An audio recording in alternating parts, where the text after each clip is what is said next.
Hello and welcome to this episode of I Don't Know Jack About Parenting, where today I'm going to be talking about monthly traditions.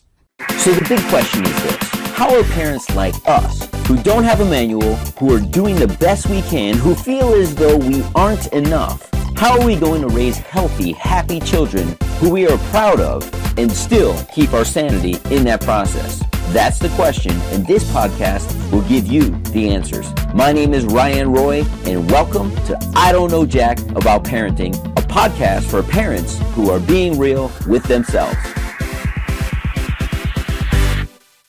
Hello and welcome back to this episode of I Don't Know Jack About Parenting, where I'm going to be talking about monthly traditions today. But just to recap the last 2 days, we are in Traditions Week. And if you've missed out on Monday's episode, we talked about daily traditions, and I shared one of my favorites. We just talked yesterday about weekly traditions, and I talked about one of my favorites there. So you may want to go back and listen. But today I'm going to be talking about monthly traditions. And it doesn't need to be every month that these things happen, because we will get into those things that we call yearly traditions tomorrow. But there are certain months that certain things happen, correct? It could be a holiday, it could be a birthday, it could be anything, but a monthly tradition for me, and something that we've done, it doesn't happen every single month. But my boys at this point, and I can't wait till the little one really gets into it, but I prepare for a presentation that my kids do with me.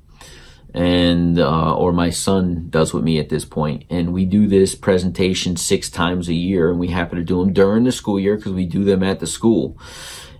And one of the cool things about this tradition is the number one fear in the world, for those of you who may not know, is the fear of public speaking. Now, all of us publicly speak, probably one-on-one in public and things, but people have a natural fear of being in front of a group of people and being judged. And that is a very real fear for many people, to get up in front of a room of people and people be judging them. I have overcome that fear, as you could see by having a podcast and having you listen to this and many, many others. But getting up on stage in front of live people is really difficult for people. It's easy for me to talk into a microphone here, or even into a camera. As some of you may or may not know, these are actually on YouTube also, at Be the Dad You Wish You Had. I like to record them in video, and then we just strip the audio so I don't have a problem being in front of a camera. I don't have a problem being in front of an audience. But I also would love that skill to be a skill that my children have. And for the last 3 years, my son has gotten up on stage with me on a monthly basis, 6 times a year. It's almost like bi-monthly, where he gets up and he gets the crowd going for me. He has his lines, he says his things, and it's not only that, there's preparation in a presentation. And he sits there early in the week with me, and we go over what it is that I need him to do, and we practice and we laugh. And even when he gets up on stage, he does it, but you could still see there's a little fear, and he pushes through that fear. That's kind of a monthly tradition that we have. But in addition to that monthly tradition, what else is it that you or I could do on a monthly basis? It could be the first Friday or the first Thursday of every month that you go and serve the homeless. That actually has become a tradition in our family, that once a month we go and serve at some level, so that he sees that we're giving back, number one, and that he sees that he has a pretty good life, and that not everybody is as blessed. So because we are blessed, we get to pour back into the community in various ways. At this point, to be transparent and honest, it's as I'm involved in certain things and my wife's involved in certain things, it's almost become a daily routine. But I have promised him, and I'm just going to share this. It used to be a monthly routine, and then we just got more involved in the community, and now it's really a daily thing going on at the house. But I promised him that this would be the last year that we dedicate this much time outside of our own family. But it was important for us and is important for us to give back.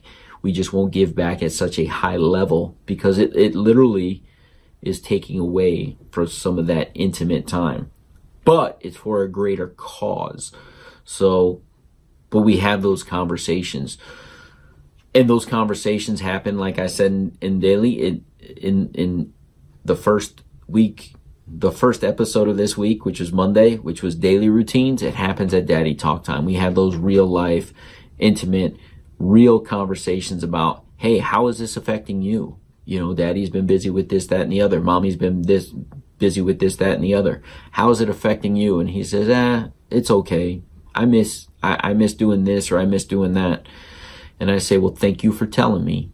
And because of that daily tradition, that daily routine, I get to get the inner depths of what's really going on with him emotionally in regards to how much time he's getting from his parents.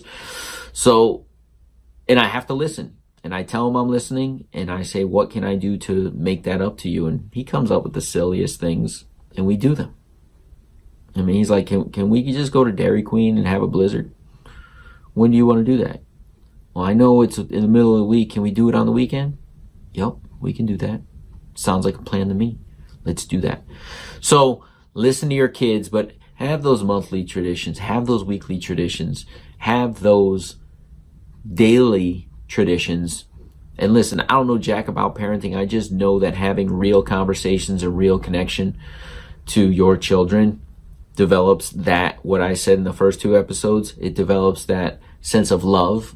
They feel loved, and then they feel as though, and once they feel loved and they feel safe, right? We create an environment where they know they're heard. If they hurt, we pick them up. If they got a scratch, we put a Band-Aid on it.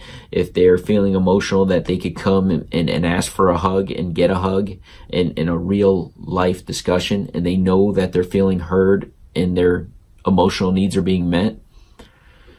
Those things happen through these traditions. When you give back to the community, you have conversations about that. Real life conversations. When you get up on stage and do a presentation and you prepare and do it 10 times over, there's real life connection there. We're practicing together. When we are doing those weekly things and having movie night and falling asleep, there's connection, but there's the making of the brownies and the ordering of the pizza and going and picking up the pizza. We don't have it delivered. It's on the other side of town. It's our favorite spot. We go and get it. And when we have that nightly routine of really connection, this all builds up into a kid feeling loved, your kids, my kids, and secure. And that's what these traditions are all about. Knowing what's coming up next. We'll see you in the next episode. Do you want to be the dad you wish you had? If so, go get my free book, Be the Dad You Wish You Had, at BeTheDadYouWishYouHad.com. Inside, you'll find my most effective 40 tips to quickly and easily transform yourself into the ideal dad. Go to BeTheDadYouWishYouHad.com now and get it while it's free.